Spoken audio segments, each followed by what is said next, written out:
Selamat pagi pemirsa Halo CPNS Indonesia. Kembali lagi dengan saya Dr. Hewan Laili yang akan memberikan tayangan bincang-bincang hangat seputar bela negara. Dan tentunya saya juga memiliki para bintang tamu yang hebat-hebat. Oke, langsung saja kita ke bintang tamu yang pertama ya. Di sini saya akan dibantu oleh rekan saya yaitu Dr. Ai dengan narasumber Teh Hafina yang merupakan mahasiswa Universitas Pajajaran. Silahkan Dokter Ai. Assalamualaikum warahmatullahi wabarakatuh. Perkenalkan, saya Ai Rizkika Umami, peserta pelatihan dasar CPNS 2002.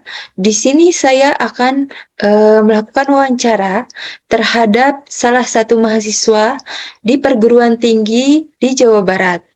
Di sini, saya akan membahas mengenai pemaknaan wawasan kebangsaan dan upaya-upaya bela negara yang dapat dilakukan di tengah maraknya beragam isu-isu strategis kontemporer yang dapat menimbulkan AGHT. Baiklah, sebelumnya saya akan mempersilahkan dulu kepada rekan saya untuk memperkenalkan diri. Silahkan untuk Saudara Apina untuk memperkenalkan diri. Ya, terima kasih atas kesempatannya. Perkenalkan, saya Afina Delila dari Universitas Pajajaran, lebih tepatnya dari Fakultas Perikanan dan Ilmu Kelautan, Prodi Ilmu Kelautan. Saat ini saya sedang menempuh di semester 3. Iya, udah semester 3 ya, berarti sudah tahun ke-2 ya? Iya, betul. Gimana Neng sama pesan-kesan kuliahnya selama ini? Karena pandemi ya, jadi baru semester 3 sekarang ini nih yang hybrid gitu, datang ke kampus gitu. Selama 2 semester kemarin belum ya, masih online begitu Teh. Iya, jadi masih sibuk kuliah ya? Ya. Belum ke lapangan berarti ya? Iya, belum Teh. Oh, belum, iya. Masih sibuk Ya. baca teori, materi gitu ya? Ya, ini di sini ya saya akan mewawancarai ya mengenai pengetahuan daripada Neng Apina mengenai wawasan kebangsaan. Ya Neng, udah pernah dengar? Udah Teh, dari SD ya, kan belajar PPKN Teh. Iya. Benar-benar dari pembelajaran PPKN ya waktu SD. Ya, betul. Nah, Neng, tahu nggak sih apa itu wawasan kebangsaan sama bela negara? Wawasan kebangsaan itu kan cara pandang ya, kesadaran diri warga negara akan diri dan lingkungannya yang mengutamakan kesatuan dan persatuan dalam kehidupan bermasyarakat, berbangsa, dan bernegara. Nah, kalau bela negara itu sikap dan perilaku warga negara untuk menjaga kedaulatan negara, keutuhan wilayah, juga keselamatan bangsa dan negara yang dijiwai kecintaannya pada Republik Indonesia berdasarkan Pancasila dan Undang-Undang Dasar 1945. Nah, dalam UUD 1945 ini menjamin kelangsungan hidup bangsa Indonesia dan negara dari berbagai ancaman. Gitu sih Teh yang saya tahu. Ya, ya sih emang udah cukup panjang jawabannya menurut Teteh juga udah cukup ya.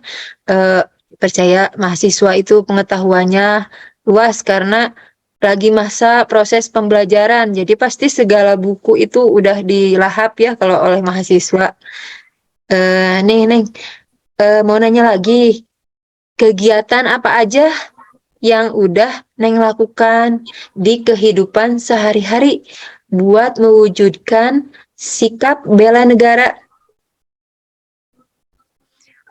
Tentunya cinta tanah air dengan memakai produk dalam negeri, mentaati peraturan yang berlaku, juga perundangannya, menjaga kelestarian lingkungan, lalu juga bersosialisasi dengan masyarakat, mengikuti norma yang ada, menghargai adanya perbedaan ras, suku, dan agama, berperilaku jujur dan amanah, tolong-menolong, juga selektif terhadap budaya asing. Nah, kita juga harus paham nilai-nilai Pancasila dan mengamalkan nilai-nilai Pancasila dalam kehidupan sehari-hari. Bersedia mengorbankan waktu, tenaga, dan pikiran untuk kemajuan bangsa dan negara. Siap membela bangsa dan negara dari berbagai ancaman, berpartisipasi dalam pembangunan, dan membantu sesama yang mengalami kesulitan. Begitu Teh. Iya. Neng, kalau misalnya cara Neng tuh gimana ya ngaplikasikan atau menerapkan tadi nilai-nilai bela negara tersebut pada sosok Neng sebagai mahasiswa gitu ya? Karena saya seorang mahasiswa, jadi harus mentaati peraturan yang ada di universitas, datang tepat waktu, belajar dengan giat dan sungguh-sungguh agar sumber daya manusia di Republik Indonesia ini berkualitas. Nah, juga melakukan pengabdian pada masyarakat seperti membantu masyarakat tertentu dalam beberapa aktivitas, melakukan penelitian dan pengembangan. Nah, hal tersebut akan berdampak positif pada bidang ekonomi, pendidikan, sosial, dan sektor lainnya yang tentunya akan memajukan negara ini. Semua itu dilakukan sebagai kontribusi saya untuk negara Indonesia tercinta ini. Gitu Teh. Tapi untuk berarti selama ini sudah cukup dilakukan ya apa yang sudah diucapkan sama Neng Afina itu ya. Kemudian seberapa penting sih yang harus kita pahami mengenai wawasan kebangsaan, bela negara dalam kehidupan berbangsa dan bernegara? Wawasan kebangsaan itu kan merupakan cara pandang mengenai diri kita, juga lingkungan kita. Bagaimana mewujudkan negara yang mampu melahirkan kemakmuran di masa depan. Nah, jadi jauhilah paham radikal, komunis, dan teroris karena akan menghancurkan bangsa dan negara kita tercinta ini. Jadi sangat penting ya Teh untuk memahami wawasan kebangsaan dan bela negara dalam kehidupan berbangsa dan bernegara ini. Begitu Ya, Teh. sangat penting ya berarti. Neng juga berarti udah pernah dapatkan materinya ya selain di SD, di SMP mungkin, di SMA, bahkan mungkin waktu masuk kuliah pernah diajarkan dulu nggak bela negara kemarin? Nah, iya Teh di semester 1 itu kan masih mata kuliahnya itu masih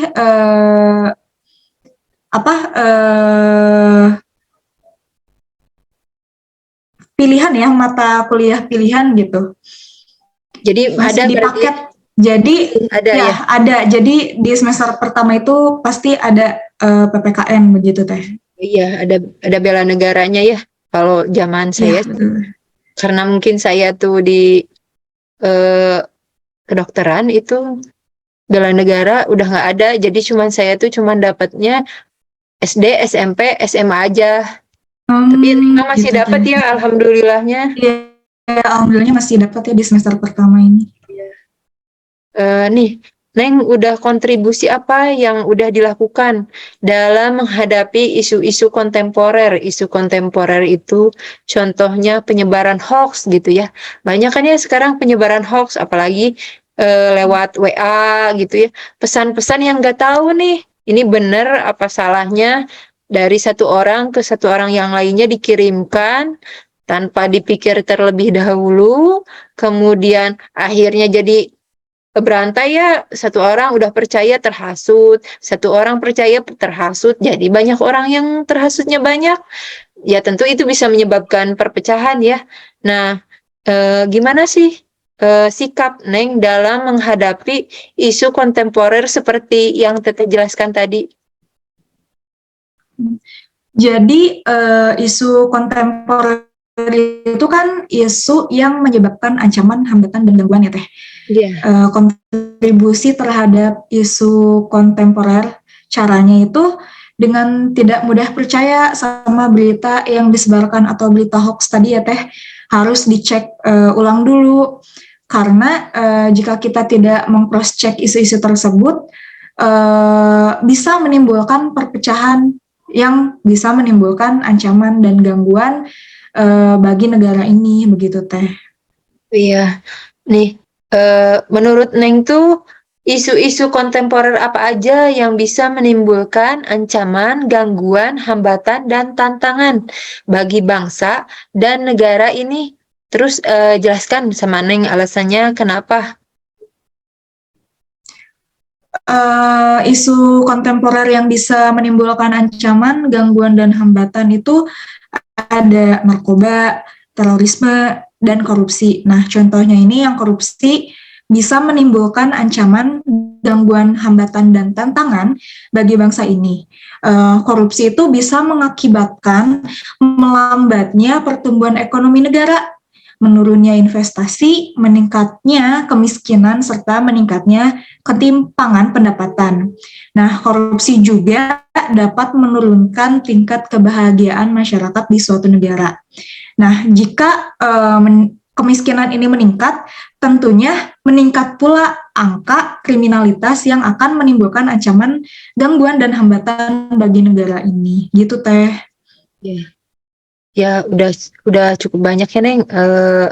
Obrolan kita tadi tentang wawasan kebangsaan dan bela negara. Teteh pikir udah cukup berisi obrolan kita saat ini. Terima kasih ya, Neng, atas waktunya. Mohon maaf mengganggu waktu kuliahnya. Demikian teman-teman, atas wawancara saya kepada Saudara Neng Apina dari Universitas Pajajaran. Semoga wawancara kali ini bisa bermanfaat untuk kita semua, dan juga di sini saya memakai batik itu sebagai wujud daripada sikap cinta tanah air dengan menggunakan produk buatan bangsa Indonesia sendiri. Ya, demikian wawancara saya terhadap Saudara Afina dari mahasiswa Unpad. Wassalamualaikum warahmatullahi wabarakatuh. Wah, menarik sekali ya pembicaraannya. Lanjut ke bintang tamu yang kedua yuk. Di sini saya akan dibantu oleh rekan saya, yaitu Teh Rinrin, dengan bintang tamu Ibu Helis Asri. Silahkan Teh Rinrin. Assalamualaikum warahmatullahi wabarakatuh. Bertemu lagi dengan saya, Rinrin Werianti, peserta Latsar CPNS 2022 Kabupaten Sumedang. Pada kesempatan kali ini kita akan berbincang dengan seorang ibu rumah tangga bernama Ibu Helis, berusia 36 tahun. Kita akan berbincang mengenai wawasan kebangsaan dan bela negara. Selamat sore Ibu. Selamat sore. Ibu, terima kasih ya sudah memberikan waktu untuk berbincang dengan saya pada sore hari ini. Bu, kita langsung ke pertanyaannya ya. Apa yang Ibu ketahui tentang wawasan kebangsaan dan bela negara? Kalau untuk wawasan kebangsaan itu lebih ke cara pandang mungkin ya, cara pandang dalam berbangsa dan bernegara. Kalau bela negara itu lebih ke sikap. Oh, ya. Terima kasih Bu. Kita lanjut ke pertanyaan kedua ya Bu ya.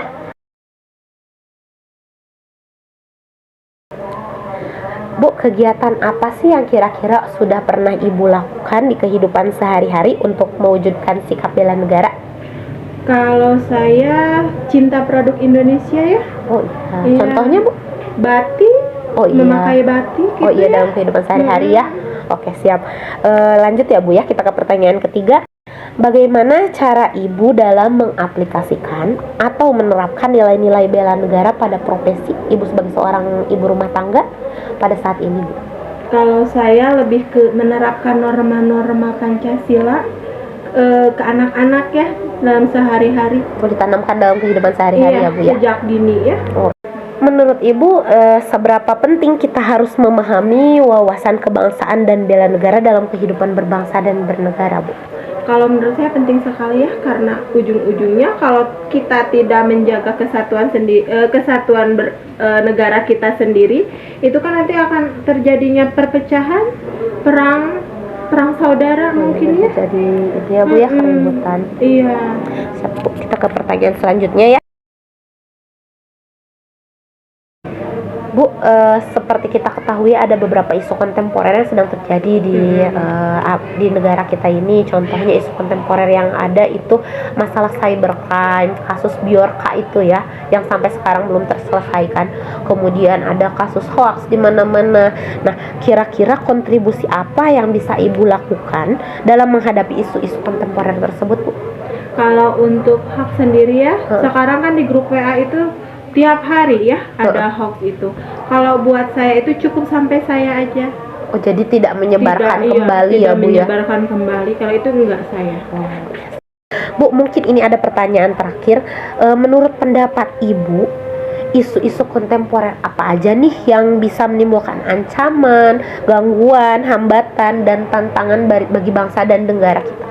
Ya hoax itu sendiri ya, hoax yang tadi saya bilang itu. Sekarang kan di WA banyak ya. Sama yang kalau waktu itu zaman saya tahun 99 2000 itu ada isu kiamat. Oh iya, sampai rame gitu ya, Iya, Bu itu ya? ribut sekali. Oh, makanya itu menimbulkan ancaman atau keributan gitu ya, Iya. Bu ya, dalam negara. Oke, siap. Terima kasih ya Ibu ya sudah meluangkan waktunya bersama saya. Terima kasih sudah berbincang-bincang dengan saya pada sore ini. Ya, sama-sama. Sekian perbincangan saya dengan Ibu Helis. Assalamualaikum warahmatullahi wabarakatuh. Bincang-bincang yang terakhir tidak kalah menarik nih pemirsa. Saya memiliki bintang tamu yaitu Muhammad Reksa Aryansyah yang merupakan Senior Officer BUMN PT Bio Farma Persero. Di sini saya dibantu oleh rekan saya yaitu Dr. Neng.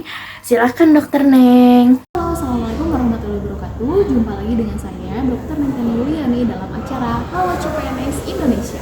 Nah, kali ini saya akan melakukan obrolan santai dan diskusi bersama Senior Officer PT Perusahaan Holding Farmasi Indonesia yang terkenal. Siapa? Yaps, betul sekali, yaitu PT Bio Farma Persero. Untuk mau tahu kelanjutannya, mari kita saksikan sama-sama.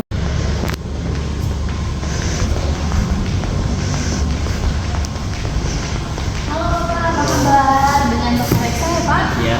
Izin perkenalkan diri Pak, saya adalah Dr. Yuliani, reporter dari Halo CPNS Indonesia. Jadi sekarang saya meminta waktunya ya Pak ya untuk interview dan berdiskusi sebentar tentang wawasan bela negara dan wawasan kebangsaan. Apakah Bapak bersedia Pak? Oke, boleh.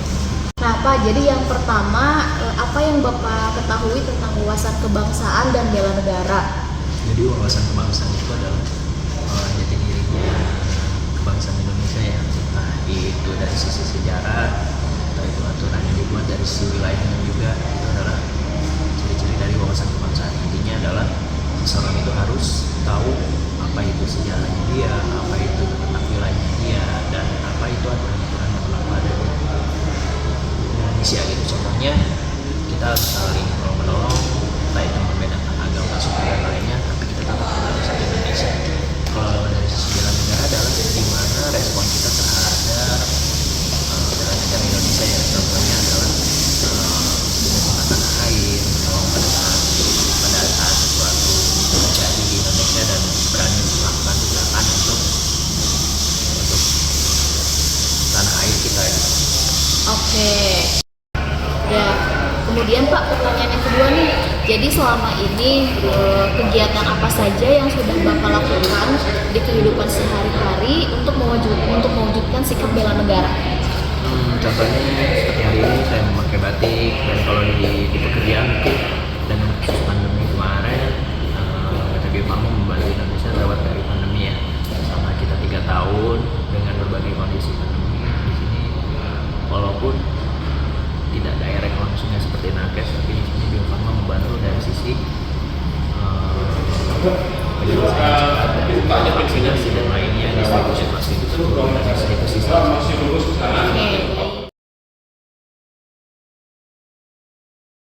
Ya, Pak, jadi pertanyaan yang ketiga nih Pak, Bapak kan sekarang seorang pegawai BUMN nih. Nah, jadi bagaimana cara Bapak mengimplementasikan nilai-nilai bela negara terhadap profesi Bapak sendiri? Oke, mungkin salah satu aspeknya adalah karena kemarin pandemi ya. Jadi berkaitan dengan bela negara adalah membantu Indonesia dalam keluar dari pandemi gitu. Walaupun tidak direct seperti nakes kemarin, mungkin kita bisa membantu dari sisi teknologinya, distribusi vaksinnya, dan segala hal terkait vaksinasi COVID gitu. Dan tentu cara hal lainnya adalah tetap menjaga prokes ya, agar kita tetap menjaga satu sama lain, dan juga tetap tidak memandang remeh pandemi sekarang itu. Oke, baik.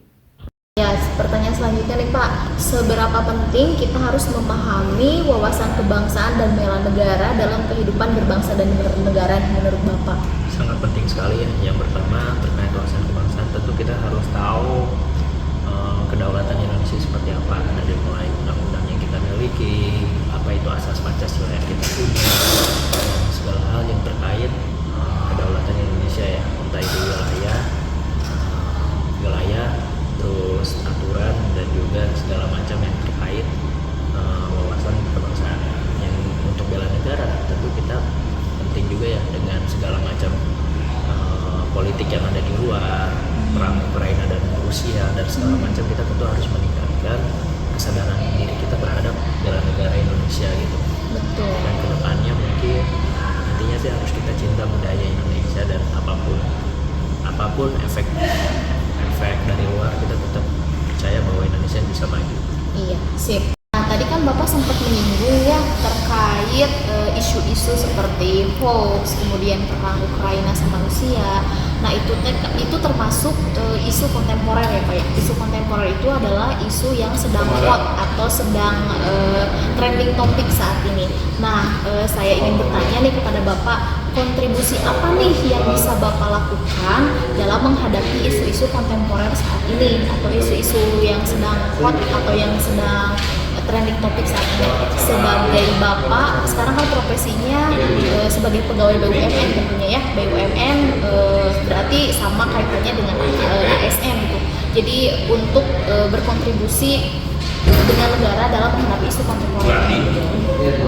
Mungkin yang pertama adalah kita tidak, untuk terkait hoax ya, kita tidak menyebarkan berita-berita yang masih belum tahu kepastiannya gitu, entah itu media sosial ataupun hal lain. Yang kedua adalah terkait luar negeri dengan status ekonomi seperti ini, tentu persyaratan pertama kita adalah wajib membantu dalam keseimbangan ekonomi kita, entah itu membantu UMKM, entah itu membantu lancar mengenai pajak dan segala macam.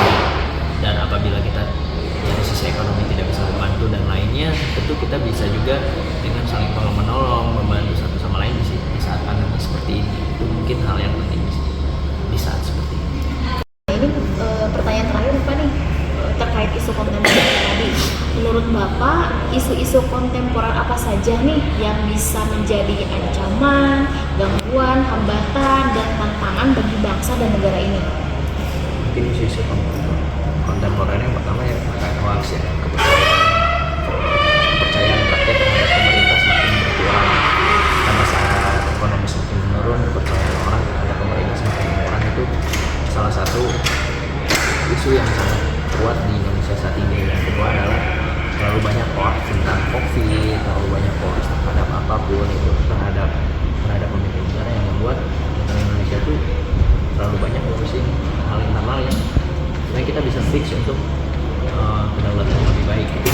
Dan itu hal yang mungkin dari kita mungkin tidak, pada saat kita berkomentar, alangkah baiknya kita berkomentar dan memberi solusi, jangan hanya terlalu banyak berkomentar tapi apa solusinya itu tidak ada gitu. Kita terlalu banyak cuan-cuan di online dan apa itu berdampak, satu sisi kita jadi terbawa suasana yang buruk juga, dan keadaan pemerintah pun semakin kurang dan tidak ada respon positif dari masyarakat. Kalau misalkan sekarang terkait kenaikan BBM nih Pak, gimana pendapat Bapak? Mungkin kalau terkait mungkin putusan yang tepat ya untuk menaikkan BBM saat ini, karena kondisi harga minyak yang sudah semakin naik dan Indonesia butuh menekan subsidi untuk meningkatkan pendapatan per kapitanya. Cuman mungkin saran saya mungkin jangan terlalu bergembar-gembar tentang mobil listrik atau pembelian menambah semakin banyak kendaraan yang ada di jalan. Lebih baik dana subsidi tersebut dipakai untuk mengembangkan transportasi umum yang lebih berguna dan itu terjangkau di setiap wilayah. Seperti itu. Oke, terima kasih Bapak atas waktunya. Bapak, terima kasih atas waktu untuk berdiskusinya, Pak ya. Mudah-mudahan baik lagi. Terima kasih Terima kasih sama-sama. Pak. Baiklah, berdasarkan hasil wawancara dari ketiga narasumber yang memiliki background pendidikan dan juga pekerjaan yang berbeda, secara keseluruhan mengetahui dan menyadari pentingnya wawasan kebangsaan dan bela negara. Ketiga narasumber juga sudah bisa menerapkan secara sederhana nilai-nilai bela negara dalam kehidupan sehari-hari dan profesinya, seperti ibu rumah tangga yang sudah menerapkan nilai-nilai Pancasila, yaitu ketuhanan yang Maha Esa, dengan menyuruh anaknya sholat. Yang kedua, mahasiswa bertekad untuk belajar yang baik dan juga datang tepat waktu merupakan aksi bela negaranya. Dan untuk pegawai BUMN, menyebarkan vaksin atau mendistribusikan vaksin merupakan bagian dari bela negaranya.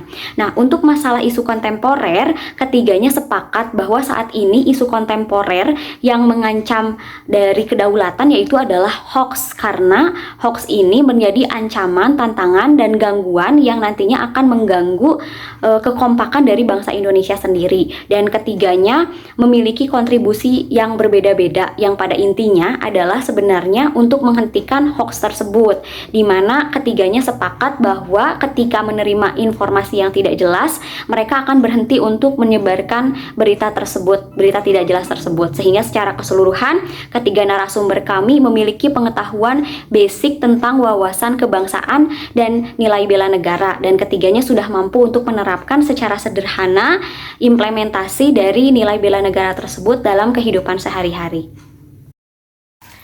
Tidak terasa ya, kita sudah di ujung acara.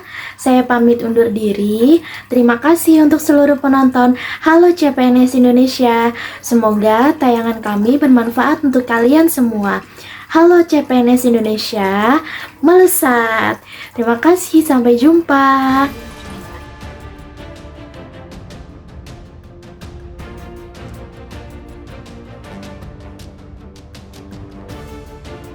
Audio Jungle.